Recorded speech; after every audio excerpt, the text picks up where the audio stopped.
I've had this Winchester SXP shotgun for a while, and SXP stands for Super X Pump. And when I bought this, I had done some research on it and found out that this was actually meant to be kind of a trench gun variant. Although mine did not come with the factory heat shield, and mine had a rail mounted on the top of the receiver. So in order for me to shoot this with any level of accuracy, I would have to take that rail off or get a red dot or something like that mounted on the top.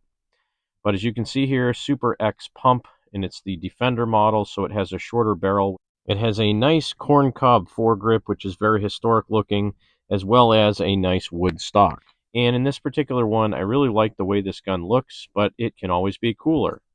Now, going back to Such Double Ott's video, he had one of these that actually had the correct heat shield on it, so let's check his out.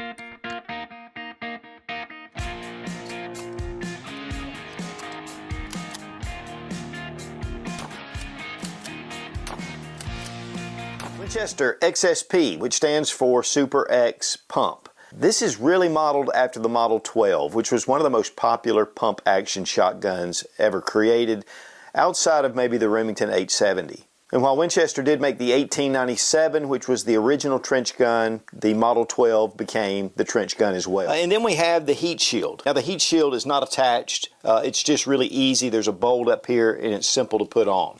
But this just locks it in. And guys, this does give you a lot of heat dissipation when you're firing, especially if you're in the field all day.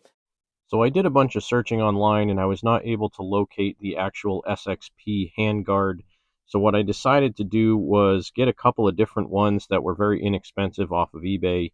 This one here is a polymer one that is marketed for a Mossberg 500, and it kind of fit on the barrel. This one, when I had got it, the little ears that snap around the barrel were actually broken off.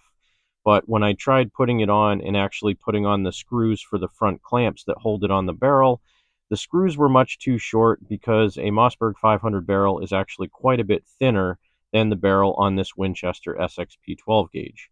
So here you can see again those front clamps. When I tried mounting them on there, the front screws were a little bit too short, and while I probably could get some longer screws and make this thing work, it really wouldn't have worked the way that I wanted it to. So after trying this out for a few minutes, I kind of abandoned that idea. And instead, what I ended up getting was an ATI universal heat shield, and this one usually would come with some ghost ring sights that you can mount on there. And I have to say, even this one was not quite a perfect fit for this barrel.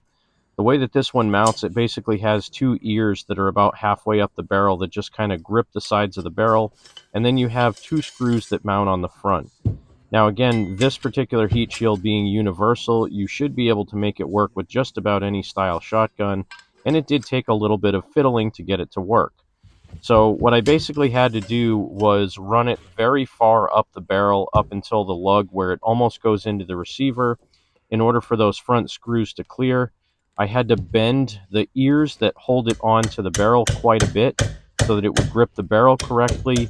And then when I put the screws in, I had to squeeze the mounting ears where the screws go in pretty far in on the barrel, and that actually caused the paint to flake off. Now, again, I'm not too concerned about how this thing looks exactly. This gun has a few scars on the receiver here and there, and on the barrel and on the stock as well. So if the heat shield has a couple of chips in the paint, it kind of makes it look just like the rest of the gun. And because of the length of this heat shield, by the time I was done, I ended up only being able to use one of the two screws to hold the heat shield on the barrel. You can see here I'm trying to screw the second screw in, and it hits the lug where the mount is for the magazine tube and for the cap. When I tried to screw this in, it basically bottomed out because the screw was pitched up and it wouldn't line up with the other hole. So I ended up just taking out the second screw and just running with one. And this is the final result on the barrel. It is held on pretty tightly. Again, I bent those center tabs in far enough that it would squeeze the center of the barrel. And then that single screw that I put on the front was plenty tight. So now as I put the shotgun back together, put the magazine cap back on, you can see how this thing looks now that it's all completed. And the one thing that I was really concerned about was those two ears that squeeze the barrel. I thought they were going to rub the inside of the handguard, but there is plenty of clearance. So now, as you can see, I have that traditional trench gun look with the heat shield on my Winchester SXP, and I hope this inspires somebody else to do something like this. If you like the way this looks, you can find these heat shields on eBay for around $35 to $40. They're really very affordable, and I have them on a couple of my shotguns now. I really like the way they look. I like the way they fit. And honestly, I would have preferred to have a heat shield that had round holes instead of oval slotted holes in it. But when it comes to this type of thing, personalizing a gun and finding an accessory that's universal, sometimes you're never going to find exactly what you want, and you just have to make it work. But again, you can see that there's some scratches on the front of the barrel. You can see where I chipped the paint off the front of this heat shield, and it doesn't look perfect, but it gives it that battle scarred look even more. So thanks again for watching another edition of Cranky Gun Reviews, another minor upgrade to one of my firearms.